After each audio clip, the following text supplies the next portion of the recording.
The plan for today, we'll get started, is we have an hour. So an hour is not enough time to make you a complete expert, but an hour is a time to give you a little bit of a flavor. So first, I want to thank our sponsors, obviously. So the ASC program from DOE, the Exascale computing program helped out with some aspects of this, and also Livermore for general support. So what I'm going to cover today is I'm going to just talk a little bit generally in terms of visualization techniques for mesh-based simulations. So mesh-based data that might come from a physics simulation on a supercomputer. Then I'm going to talk a little bit about VisIt. So what the project is about, a little bit about its history. And then I'm going to go through one of our hands-on examples, although I'm going to go through it pretty fast because we're not going to have a lot of time here. I'll say that everything I'll show you is actually pretty well documented in a tutorial, and I'll make sure you have the links to that. So if you want to go back, or if you want to look at other tutorials and learn how to use the tool a little bit more deeply, or make different choices than I make when exploring the data, you can have that opportunity. We'll link you up with those resources. So here's some of the links. I guess the other important thing is I'm Cyrus H, Cyrush at llnl.gov. If you can't find these links, which I will tell you how to get to, they're not too hard, but you can always email me and I will get them to you. So we're using the latest release of VisIt. That's what you'll see me using. That's from March of this year. It's called VisIt 333.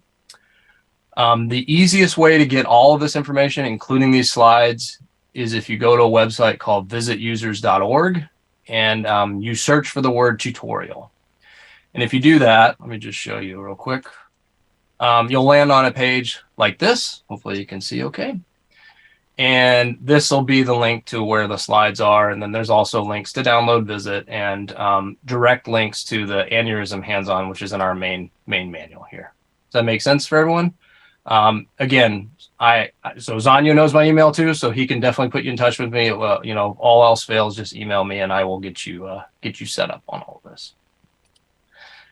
So other than me, there's other people on the project, obviously. So we develop everything on GitHub. So this is our GitHub site. And then we also have GitHub discussions. So that's another place to go and to ask questions of the team if you have questions. All right. And one more front matter thing is we'd like to thank some folks who made available some simulation data to us. So so when we first started doing tutorials many years ago, we just kind of had some toy data sets that really weren't that exciting. So one of the ones that we've been using for many years now is this Life 5 simulation. It's a finite element simulation of an aneurysm or blood flow, and we're going to look at that today. There's also a nice potential flow simulation, a very simple thing built with InFim that we have, and that's a link to like an additional hands-on if you wanted to try that. Mark Miller and Aaron Fish have put that together from Livermore. So with that, we'll get started on kind of the broad introduction. So some of this probably won't be surprising to you, but it's good to kind of put words to it and solidify it. I just want to talk about some of the techniques that we use whenever we're going to visualize or we're going to make pictures of our physics simulations, right? So the first is one that people are very aware of, right? So pseudocolors. So we have some value, some scalar field, and we'd like to understand how that scalar field varies, and it varies differently than the spatial discretization, right? So really common uses of this are if you have an elevation map, right? So in the real world, if you're looking at elevation maps, you can see high things colored with different colors and low colored with etc. So whenever you have a pseudocolor rendering, you have a scalar pseudocolor bar that tells you that how the values are being mapped to the particular colors. And of course, we use that in scientific visualization for rendering out, fields that are on a mesh, like density or speed, velocity, things of that nature, right? So that's what a lot of people do all the time is pseudocolor rendering and, heat maps, all those kinds of things, right?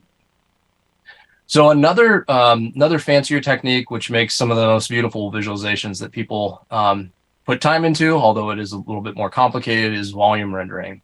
So what is volume rendering? Volume rendering is, analogous to an X-ray. You are sending rays through a data set. In an X-ray, obviously, the physics controls how the rays get through, and then you have, this image that comes out of it based on how things travel through the medium.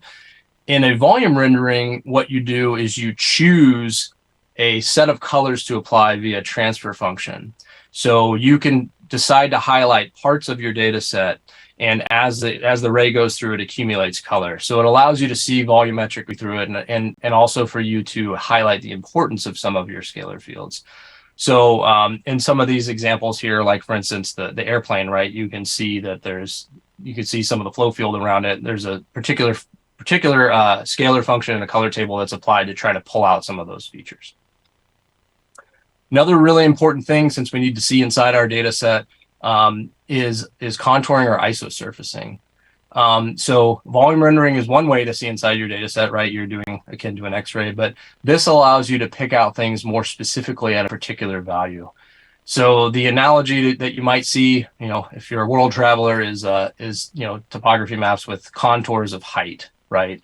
So isosurfacing or contouring, you pick out specific values and you reconstruct a surface from your scalar field that has those values. So in the example on the right, they're picking out some set of density. And why this is important is oftentimes you have a grid that has structure inside of it, but what you really care about are the features of the field, not the features of the grid, for example. Another important thing, particularly for CFD simulations, is particle advection. So particle advection really is you put little seed points in a vector field, and then you advect those and you find out where they end up, right? So this little dot, if he was placed at the beginning, he would end up in this place in this little toy example on the right. So this is an ordinary differential equation. This is the foundation of a lot of flow visualization techniques. So VisIt has some features that do this. I'll tell you about those, and we'll probably get a chance to show you a couple of them. So concretely, particle advection builds two different things for you. So streamlines are instantaneous paths. So that means given a steady problem, or you could just think about a vector field that never changes. If you were to seed something in it, where it would end up after some amount of time, including infinity, I guess, if you want to do it that way. And then path lines are a little bit different. Path lines actually take time dependence into account. So you will advect the particles, and then you'll move to the next time step, and the velocity vector field will change, and then you'll advect some more, right? So a path line is akin to what you would see in like a wind tunnel, right? If you seed some things, and if the wind tunnel isn't completely steady, right, the path lines would not be the same as the streamlines, I guess is what I'm saying. So when we talk about mesh-based simulation data, there's a data modeling aspect to this, how you present the data. So tools like VisIt or other tools can visualize it, right? So there's a whole bunch of different vernaculars, different communities in play. So usually you have points in space, but those might be called vertices or might be called nodes. And then collections of volumetric things, I guess, sometimes they're called zones, cells, elements. It depends on the community, really. But these things all together, even if you have these names that get confusing, they usually all map to the same type of thing, right? So in addition to that, there's different ways which you can represent these, right? So points in space themselves without some topological structure could be interesting to you. You can have a very simple grid, which is it's implicitly, some dx, dy, dz to create a uniform grid. There's curvilinear meshes, there's unstructured meshes, and then it really grows from there, right? There's AMR, there's high order meshes. But this is just thinking about when the data is presented to a visualization tool. There's this menu of options that you have, and so your data will be exposed through a visualization tool through some of these constructs. And just since we'll talk about VisIt later, so we use zone and node, and that's mainly because we've done a lot of stuff with hydrodynamic simulation, and that's kind of cemented there. So another important aspect is once you've carved up space, right? Once you have your physical space and you have this topology on top of it, you want to track state variables on that. So we call those field values or state variables, right? And those are usually associated with specific parts of the mesh. So the most basic cases here are you can associate things with the nodes or the zones. That's the VisIt vernacular, right? So you can have a scalar field that is associated with every part of your zone, say for the density, right? And then that helps track your state. So you can also have vector fields and you can have tensor fields, right? So those are, instead of having a scalar, you have more components that provide information there. Another really important thing in terms of HPC visualization is that the way that we do parallelism, well, there's multiple ways, but a big way that we scale across a supercomputer or across multiple nodes is through domain decomposition, right? So what we do is you have chunks of work. So sometimes people use a specific mesh partitioner, or sometimes they have their own explicit partitioning. And then these chunks of work are partitioned across a supercomputer, across MPI tasks, and that's how they get things done, right? So in order to work together, we have to render a picture, and we might render a whole bunch of independent pictures and composite them together, or we might do some other operations that are visualization based that require some coordination, right? But this is kind of fundamental to how we can scale. So that's the kind of the really, really basic, some of the tools, some of the things that you'll see when we do things more concretely with the aneurysm example, and some of the concepts there. So, types of plots, data models, and then thinking about how kind of at a very basic level, how we use these things across supercomputers, right? So next I want to talk a little bit about VisIt. So I have so I have a set of slides for that, and then after that, this will probably be about another 10 or 15 minutes, and then we'll be doing the aneurysm stuff. Before I get started, I guess does anyone have any quick questions? We could try to ask a question.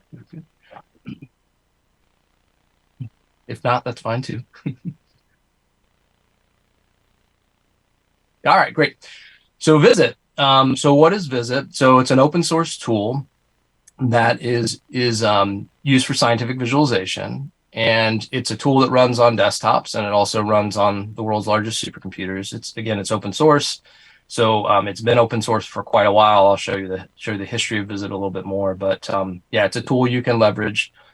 And on the right here, this is actually, now at this point, this is a pretty old rendering, but it was a heroic calculation quite a while ago. Even today, that's still a pretty big calculation. But this is an example of, VisIt was able to render this very large data set. At the time, it was on, I think, the Blue Gene L supercomputer at Livermore.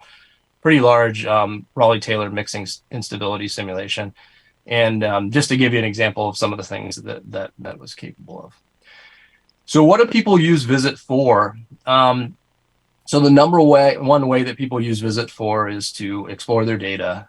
So not every simulation that you do is destined for the glory of the cover of Nature, right? Most of them are unfortunately subject to the whim of their simulators. They're slicing and dicing it and trying to get inside. So actually, a lot of people just use VisIt to ask and answer questions about their daily work and to understand their simulation data. We also have features there for quantitative analysis, so being able to do sums or integrals or lineouts or things like that, because oftentimes pictures are nice, but you definitely need to be able to you definitely need to be able to collapse things into numbers for many different reasons, right? Those are important features there.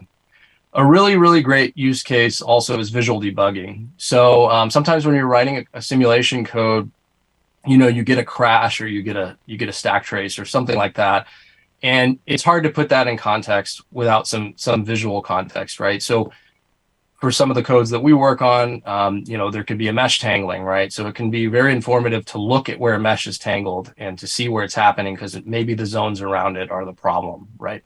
So a lot of people also use it for visual debugging.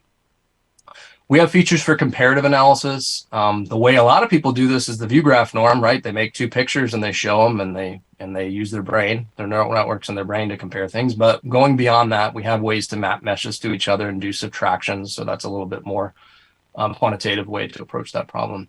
And of course, presentation graphics. So at the end of the day, you do have things that you want on the cover of Nature. So you can make some nice things, or nice things for your PowerPoint for funding and for communication, right? So there's a lot of stuff in VisIt. I guess we'll look at a couple of these today. So streamlines, path lines, again, that's for flow field visualization. Looking at vector tensor glyphs, so that's another way to look at vector fields without actually, advecting things through them.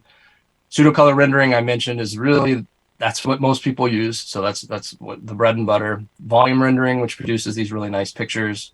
We have a couple other targeted things. I think these are less used, but there were things that we explored. So some tools for molecular visualization, and then we do have this parallel coordinates capability, which is more of an information visualization thing. It allows you to look at the variation of a bunch of different variables, but that really can be used to subselect other plots. So a lot of the main mesh-based scientific visualization stuff are what VisIt focuses on.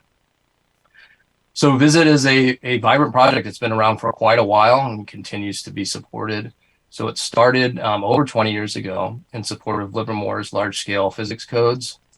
And they had prior tools. After a couple years, they demonstrated success, and they transitioned the users at Livermore to use VisIt from the prior tools. And then after that really has been a journey of engaging other user communities outside of Livermore, doing things more open source, right? So I think some of the SIDAC funding helped us connect with new customers and Office of Science. Through some of those things, we were able to move our development outside of Livermore. So while VisIt's been open source, almost from the beginning, the development was started to become public in 2008, and we've continued to go along with all those things, including ECP. With VisIt 3.0, which was a couple years ago, we moved everything to GitHub. So that's where we do everything now. And we have lots of different collaborators. So I mentioned a little bit in the visualization introduction in terms of techniques that there's this menu, right, of ways to present your data to a visualization tool. And VisIt has a pretty deep menu when it comes to this in terms of the ones I showed you before, but things like AMR meshes. We have support for we have some support for infim meshes for high order. We have support for scalar vector tensor fields, and then there's also for multi-material simulations, there's things like volume fractions and species, which are not seen in a lot of different places, but those are really handy. Question we get a lot is how do I get VisIt, right? So we do have a lot of pre-built binaries for several different flavors of Linux and also Mac and Windows. Lots of places have VisIt installed, which is nice. For the heroic, you can build VisIt yourself. So this is the script that we actually use to deploy VisIt. So it's not something that's not tested. It is used in anger across lots of different places, but VisIt is a big, complicated tool. So it's a little bit, it takes some time to build it. So if you have an installation already, that's much better. For the purposes of doing tutorials, right, you can download the binaries from Windows, et cetera, or your Linux distribution, right? That's the best way to get going. And then we also do have some support for building via SPAC. And actually, there's some places where we are using SPAC to build on supercomputers. So SPAC, you probably have talked about it. I'm not sure, but it's a package manager that helps you build scientific codes. Another prerequisite for using VisIt is getting your data into it somehow, right? So if you're using something like InFim, well, that problem's been solved by other people, right? There's InFim files and things like that you can get it in. If you have your own file format, your own way of working with things that's not connected up with a tool like this, there's a bunch of options, including VTK, and yeah. So this is a discussion, and we have advice if you're interested. You could connect with me on this. So another thing to just drive home again is that this distributed memory aspect of supercomputers, we use MPI in order to chop up the data set and distribute the work, and then make one whole picture out of that. That's one example of this, right? So in the example of the Raleigh-Taylor data set that I showed you before, one of the decompositions that it had for the supercomputer is shown on the right, these subgrids. And then the full data set's shown on the left. So the job of VisIt and even simulation tools themselves is, given that you've chopped these things up, how do you make a uniform picture? Or how do you unify an algorithm across these data sets? Right. So that's an example. VisIt uses client-server architecture that allows you to run a client on, say, your local system, and then you can do the heavy lifting on an HPC cluster. So that's how we can scale up, right? There's a GUI, which is what you'll use a lot, and there's also a Python command line interface, which we won't have time to go into today, but that's a very powerful way to script repetitive visualization. Another thing, this is just another way of describing this. One of the algorithms that we have to do in parallel, right, is rendering. And the way we accomplish that is through this parallel compositing, right? So if the data is broken across and sprinkled across a supercomputer, for example, well, okay, there's local data, and then there's some part that has to put it all together. So that's parallel compositing, right? So this is just a visual to show you kind of what that looks like in terms of one type of algorithm. And, you know, we also have scalable volume rendering, right? So the ray tracing aspect of things, ray tracing is very expensive. So you can send the rays through subsets of the data and then composite that together. One of the aspects of moving forward, and VisIt's been around for a while, but it's continuously evolving, and similar, all other visualization tools also have been evolving to meet community needs. Is one of the things we've been working on in terms of preparing for Exascale is to address two particular things, and this is collaborations with like the broader DoD visualization community, of which VisIt is a part of, right? So one of the big things, obviously, are GPUs and node level parallelism changing. So over the last, I guess, decade or so, we've been working on how to leverage GPUs, and there's a community effort called VTKM, which helps abstract out and write, you can write algorithms and have them run on a whole bunch of different devices like NVIDIA GPUs, AMD GPUs, Intel GPUs, etc. So that's something where we had decades of great infrastructure for visualization that we've shared, and we needed a new tool to make sure that we could still continue that shared capability, and that's VTKM embodies that. Another thing that we've been preparing for are addressing I/O gaps with using in-situ or in-memory processing. So as the supercomputers at the largest scale get bigger and faster in terms of floating point operations, the I/O doesn't always keep up, right? So the way people do their work now is they write lots of files and they go back and they analyze them, which is great. It gives you a lot of freedom. But another way to do that too, in order to avoid I/O costs, particularly in the case that you already know what you want, is to just hand over your data in memory and ask it to render them. So that's one aspect of in-situ processing. So there's several different in-situ capabilities that are out there. I'll talk a little bit more about Ascent, which is also one I lead, and the Alpine project inside of ECP is a project that was coordinating a lot of these efforts. So we've been investing in two tools to create kind of next generation infrastructure for in-situ, but also in terms of how we present data, even for VisIt plugins, right? It's a model. So one of those tools is Conduit. And that's a tool that helps us easily describe memory and data and hand it around between different tools. And the other tool is Ascent, which is a very lightweight or very small library in comparison to these giant tools like VisIt or PairView is another one that can do in-situ visualization and in-situ rendering. So briefly, I'll talk about each of these, and then we'll get into the aneurysm stuff. So Conduit is a tool that gives you again, a way to describe in-memory data and hand it around between parts of your program. So at its core, it's just a hierarchical tree, something like, if you're familiar with JSON, you maybe not, but it's a hierarchical tree that has paths, and at the end of those, you have numeric arrays. So it's kind of like JSON plus NumPy, if those things make sense to you. The really important aspect of it is it allows you to just describe them. It doesn't have to own them. So this allows us to do what we call zero copy. So if a simulation code has huge arrays, they would like to just present those to a visualization tool to render them without having to incur a huge penalty to copy them, right? So it supports C, C++, Python, and Fortran. And it's at its core, it's a very dynamic thing. So on top of that, we have different rules. And those rules are like, hey, how would you present an unstructured grid, right? That itself is called the mesh blueprint. So this data has already been shared. This data is typically shared via file formats, right? Which imposes some constraints. So we kind of flip this upside down and say, hey, describe it in memory. And then once you've described it in memory, lots of other things get easier. So we can then write things to HDF5 or we can ship things around, right? So that's the story. This is this library enables. The other thing that we've been working on, and this is something that was born out of ECP, is this Ascent in-situ visualization library. So we wanted to make it really easy to do some of the things you would do with a tool like VisIt in memory. So and actually in batch, right? So while your simulation is running without a human interacting. So we focused on the common things, making them very easy. I think also it supports what we care about in terms of programming environments with C, C++, Python, and Fortran, and it gets that support through Conduit. Conduit is heavily leveraged by Ascent.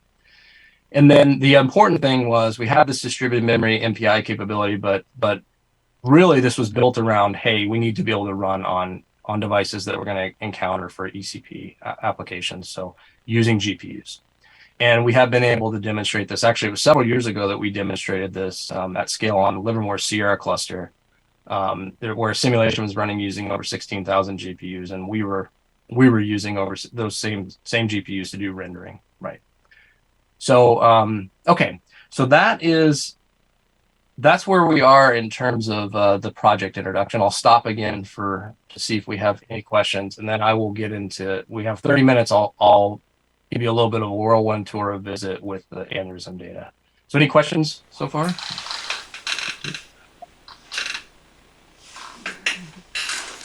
Maybe just a quick one. So when you do VisIt at scale, in situ, do you typically, does it always make sense to use the same resources that you're running the simulation of, or do you sometimes select a subset of nodes and dispatch it? That's a great question. So typically when people use VisIt post hoc, so if they write files out and they use VisIt, they're using a lot less resources than you would use for a simulation code.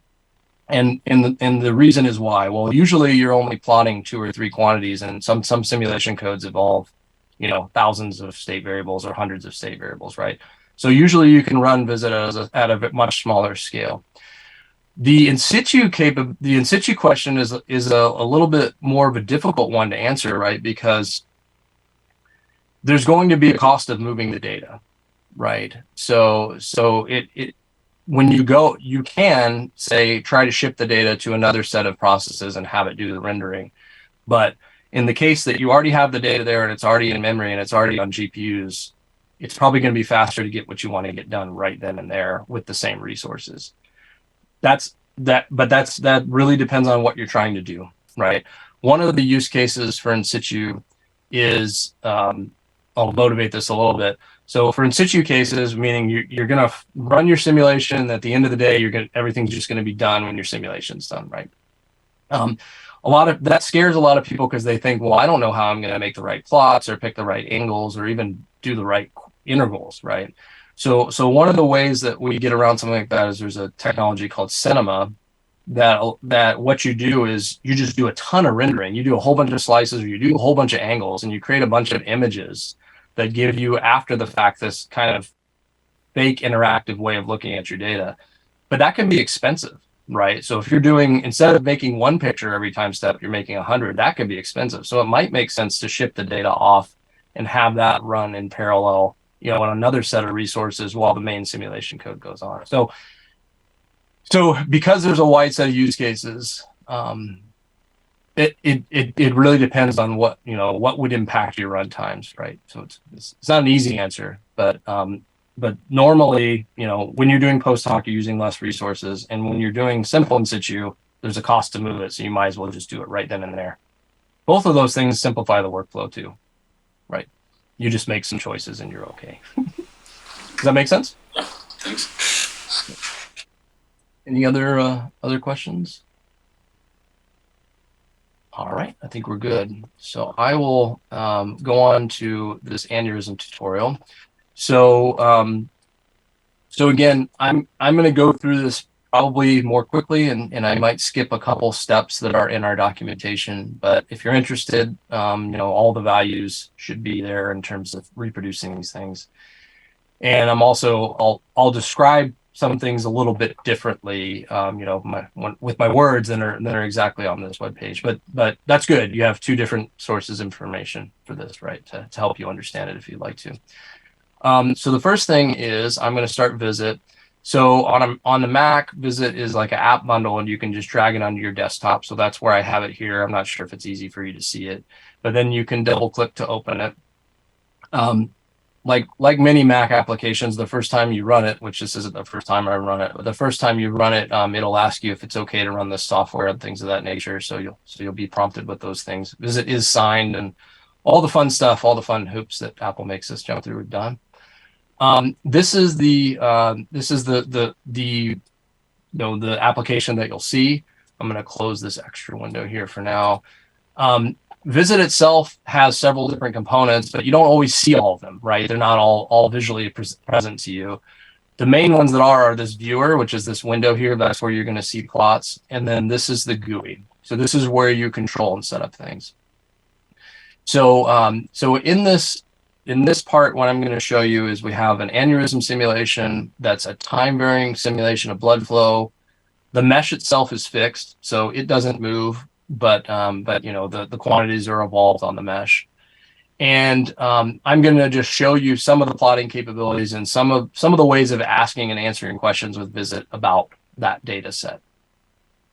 So when I teach VisIt to people, I talk about there's kind of five basic ways of thinking about how to do things in VisIt, and I'll try to cover those as well. I'll say them here, and I'll try to weave them in through the next 30 minutes. But it might not be enough to hammer it home, or if it is too much hammer it home, I apologize, but it's effective. You keep telling you the things over and over again. So the first is a database. So the database is a source of data for VisIt. That's how we get the mesh data in. Right. So in order to do anything in VisIt, we have to be able to open up a database. And in this case, we're going to open up this aneurysm database. So in the GUI here, I'm going to click open under sources. And then on my desktop, I have downloaded the aneurysm tutorial data. And that's also, if we were to go here, there's a link off here. You can, this is something you can download. So I think it's 200 different files. Each one has a time step with some of the time varying solution in it. All right. So let me get back to this. Sorry. So here's our aneurysm tutorial data. It's 200 files, but they're grouped together with this .visit file, which basically says, please point to these 200 other files. It's just a convenient way of opening them up all at once. So I navigate to that, and if you were to do it yourself, you'd unzip it, and then you'd navigate to this, and I hit OK. And then here we are, and now everyone says, well, wait a second, I don't see anything. What did I do wrong? And the answer is, well, VisIt doesn't try to read your mind. So you can open the data set, that's great. But, there could be thousands of variables in here, hundreds of variables in here, and there's lots of different ways of doing things. So it's not going to just try to present you with something right out of the bat, right? So in our case, we've opened up this aneurysm.visit, and we're going to create a plot. So first building block that we have is a database. The second one is a plot. So a plot is our way of creating visual representation of your data, right? So we have a menu of plots here. There's a lot of different things you can do. We're going to focus on a very small subset of them today. I'm going to first start with the mesh plot. And when I go to add here, I go under the mesh category, and it shows me there could be multiple meshes in here. There's only one, but it shows me here's your options for plotting. So I select that, and then again, I don't see anything, right? And this is also again by choice, right? So if you're dealing with really, really large data, you want to make some decisions before you start processing it or reading it. So in this case, we aren't dealing with a huge data set. We can just hit draw and we'll get a picture, right? So this is an example of a mesh plot of our simulation data. So if you were to look at this, you could guess what's going on here, but I'll cut to the chase. So we have a bunch of tetrahedra, right? And the mesh plot shows you the topology of the mesh, shows you it in terms of outlines. So you're not seeing the tetrahedra because you're only seeing the external surface here of this guy. For all of the plotting and operator, which I'll talk about in the future, options in VisIt, there are these attributes windows. So if I expand this out, I can get to the mesh, and these are where the knobs are, right? This is where I can go in and change the presentation or do things, right? So for example, if I wanted to color the surface of the mesh a different color, I could go in here and do this. If I wanted to look at the internal zones, that is just see the outlines of all those tetrahedra, I can turn that on, and then we can be looking at that, right? So this gives you the ability to come in here and make some choices about how you want to present it. Another building block that we have in VisIt is called a query. So a query allows you to do like a data summarization operation. So what's the sum of all the values in my of all my scalar values that I'm plotting, etc. So that's an important one, and we're going to use it here to just ask a couple questions just to demonstrate that. So to get to the query menu, we go to Controls Query. And there's a huge list of things you can do here, and you can poke around, and these are documented in the VisIt documentation. But there's also simple things that you use often and all the time, right? So one of those is like the number of nodes in the mesh. So that's the number of nodes or points or vertices on this mesh, right? So we can query that, and we can get that information. In this case, it happens to be 25,000. We can also get the number of zones. Again, there's zones, elements, cells. Those are all kind of conflated in across different terminology, but in this case, we call them cells. And so there are 100,000, 130,000 cells, right? So you can use this query editor, this query capability to ask a question about a plot that you have. So that's the third one of the building blocks. Okay, so this is great. So we have our mesh, but the mesh isn't varying. So we can go all these 200 time steps, but you're not really going to see anything exciting happen. What's really exciting is looking at the data that's evolving on the mesh.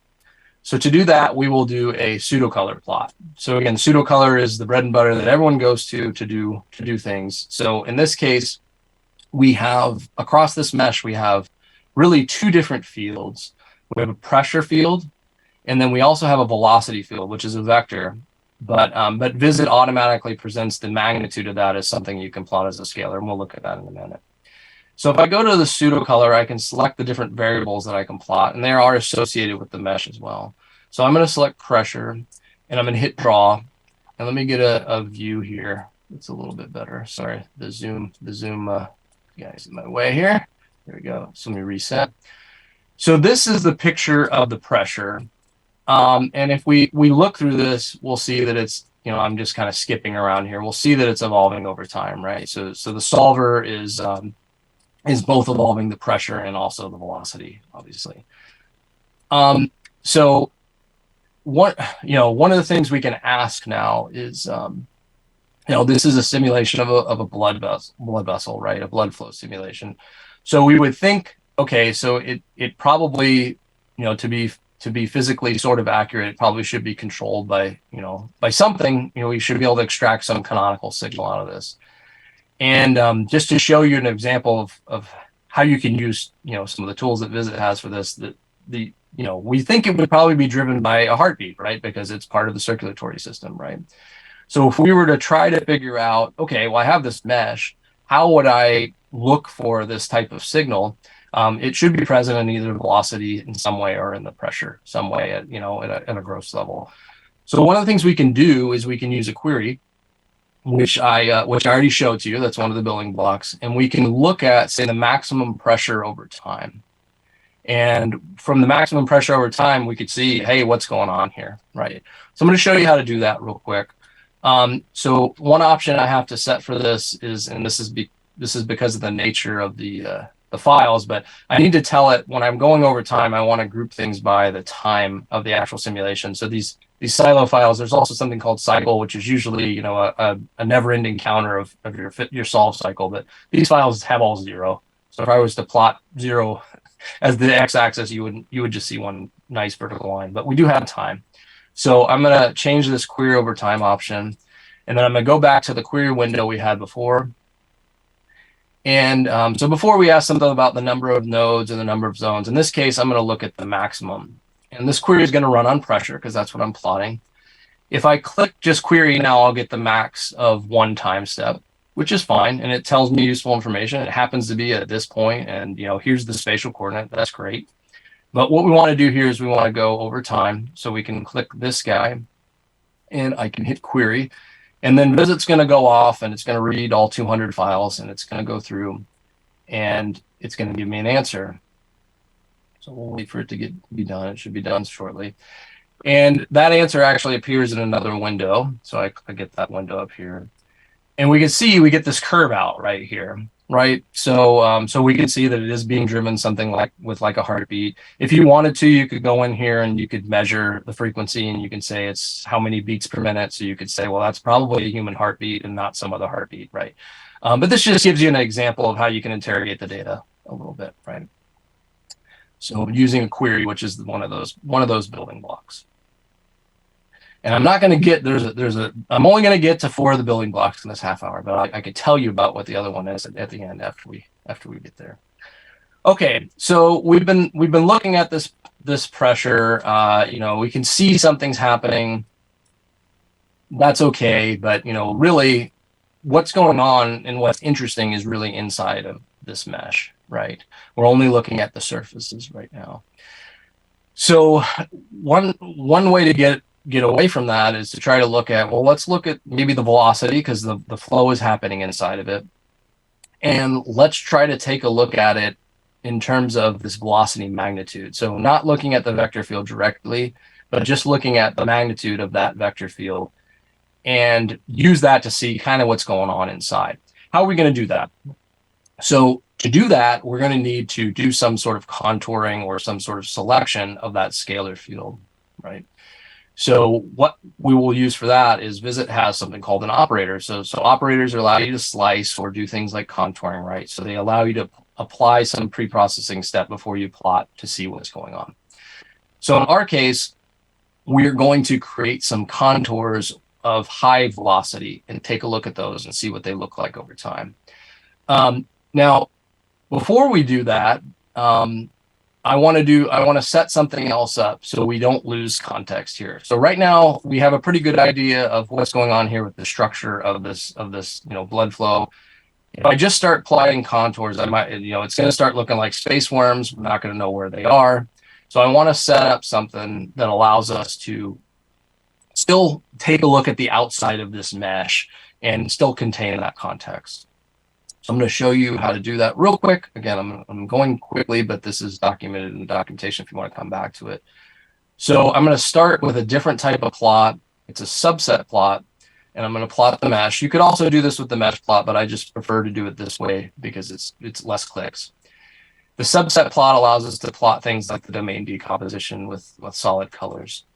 So in this case, I am going to set like a blue color and I'm going to make it transparent by sliding this opacity down. So when I provide this plot here, now we can still see the outside of what's going on, and we can use this to have context and to continue to help us understand, where the boundaries of the problem are as we go to look at what's happening with the flow field through the scalar magnitude. So I'm going to add another plot now. So that's something I haven't showed you before, but VisIt allows you to combine a whole bunch of different plots together. So I'm going to add another plot now, and that plot is going to be where we draw our contours. Before I do that, there's a checkbox here that says apply operators to all plots. I'm going to turn that off because I'm going to be contouring on the scalar value, and I don't want it to cut this outside of this mesh out. So because then it'll start looking weird again. So I'm going to leave this mesh as it is, and then as I add new things that are modifying the data, they're only going to apply to the plot that I'm adding. All right, so we're going to do a pseudo-color plot like we did before. We're going to do it of the velocity magnitude this time. I'll show you what it looks like first because we haven't taken a look at it yet. It'll plot over. Again, all the actions happening inside this mesh. If you look at this, I mean, that's a good thing. You have boundary conditions. You don't want the velocity to be coming outside. If you look at this, if you look closely as I move around, you can see there's like an inlet here or an outlet, and you can see that the structure is definitely changing with this velocity. It might be hard to see, but we're not getting any context inside, right? So again, what do we want to do? We want to pull out where things are fast. So we're going to have some ISO contours or some ISO values or ISO contours where ISO surfaces where things are fast. So I have my pseudo color plot. I have that highlighted, and I'm going to add an operator now. That's again one of the building blocks you can use in VisIt. And this particular thing is categorized under slicing. So it's called an isosurface. I click on that, and then this goes green. So I haven't set up anything for it to actually do anything for me yet. So I'm going to click on the properties here, there's attributes, and I have some choices to make. So so by default, it tries to give you something that can do something useful. It just says, hey, maybe you should have 10 evenly spaced, contours across the scalar value. For this case, we know a little bit more what we're looking for, so I'm going to enter a couple different values specifically here. So if you were to look at the velocity vector field, you would see that it goes from 0 to 20-ish. That's just I don't know exactly what the units are, but that happens to be the range. So I'm going to pick out 3 different places that we want to look at it at 10, 15, and 20. I'm going to hit apply here, and I'm going to hit draw. And now we will see our contours, right, or our isosurfaces. And we can see, and if we play this, we can see how it evolves over time. So things are not so fast, and then we get things get quite fast, right? And we get things that flow up here, which I believe where the aneurysm actually happens, where the bubble happens. And if you were to take a look at this and you were to take a look at that curve that we made earlier, you would see, okay, yeah, when there's a push from the input signal, you would see that's when things get faster. So this gives you the ability to look at where things are happening inside that scalar field. So similar to that, but a slight twist on that is instead of looking at contours, you could look at subvolumes. So what do I mean by that? When I say a contour, I mean a surface that is at value 10, right? You might be missing something important there, right? So one of the things that VisIt provides is also called an isovolume operator, which allows you to sweep between a set of isovolumes and get basically a subvolume out. And that's handy because then you have volumes, and then you can ask questions about, well, what's the total volume of things that are within this range, right? So it's a different analysis path. It looks quite similar to this, but I'm going to show you anyways. What I'm going to do is I'm actually going to flip between the two, so you can get an idea of some of the difference between them. I'm going to zoom in here. So you see that in this case, we're seeing these surfaces. Some of them are closed, some of them are complicated, but they're not volumes, I guess, is the takeaway, right? Even if this is closed, it's a hollow volume, whereas an isovolume itself will be a subvolume. So I'm going to clone this plot that we have here. That's just like copying it, and then we have a new version of it here. And I'm going to delete the isosurface operator, and I'm going to add an isovolume, which is under the selection category of the operations. So here's our isovolume. And instead of asking for a whole bunch of values, it's just a lower and upper, right? So in this case, I'm going to look at everything between 10 and 20. Hit apply and hit draw. And now let me hide this one. Now you can see that where there's a lot of speed, we actually have the enclosed volume. Of course, at some points, it's still not always enclosed. That's the nature of the data. But part of this is volumetrically enclosed.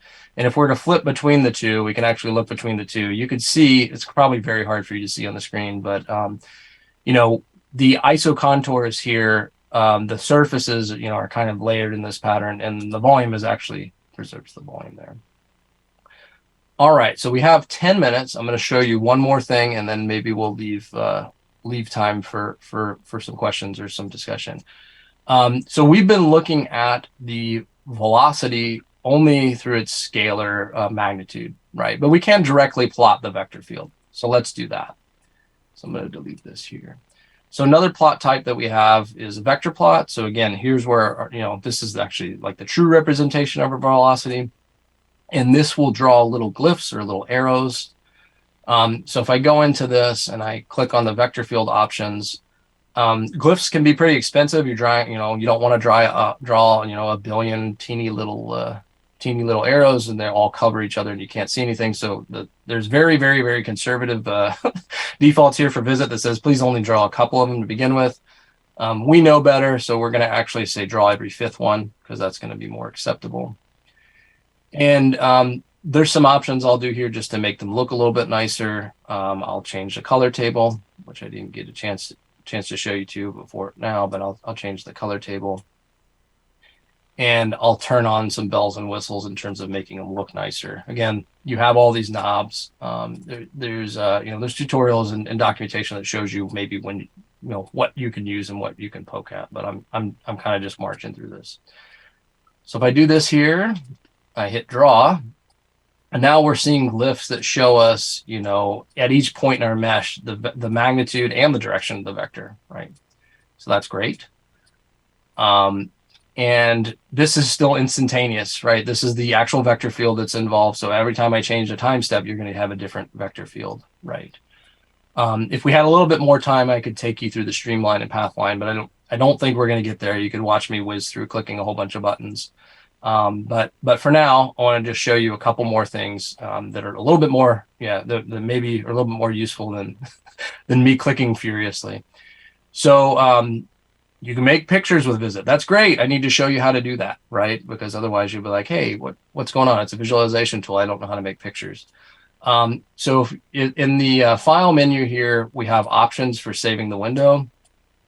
So this allows you to set how big you want your picture to be, file outputs, where it goes, etc. I'm just going to use the defaults here. And then if you go to the file menu and you say save window, it actually will render out for you. And it tells you, it tells you in this case, I already had something called VisIt 0000. So it didn't want to overwrite that. It told me, hey, I created this file. And this is a file that's in my home directory there, and I can open that up. There's also a movie wizard. So if you wanted to make a time varying movie out, right, you can step through that. It'll ask you questions about resolution, and it'll walk through your data set and render out a whole bunch of frames for you. Other things that I didn't get to cover today that are actually really important, but I just didn't have time to do everything, is the Python scripting interface. So Python scripting is really great. VisIt has a built-in Python interpreter. One of the more powerful aspects of this is there's a lot you can do. One of the things you can do is you can record things in the GUI and you can turn them into Python scripts. So if you don't know the Python API, you can go in and you can make your plot and get it set up, and and while doing that, you can say record, and that happens through this controls menu here. Or command menus, sorry, under controls. And you can record, and then you can kind of reproduce your setup with programmatically, as opposed to having to do all the clicks and all those things. So there's tutorials that are specifically focused on showing you how to do that, and I think there's a lot of power in that. I mean, there's a lot of fancy things you can do in VisIt, but once you get to the point where you're doing things, and it's just a little bit more than simple, it's great to script things so you can just do them over and over and over again. So I recommend that. I think so that's all I really wanted to bring. So I appreciate the opportunity to come and chat with you about these things. I'm happy to help out. You have my email. I'm happy to answer questions. Please reach out. So thank you. And I guess we'll stop here and we'll just leave a little bit of time for questions.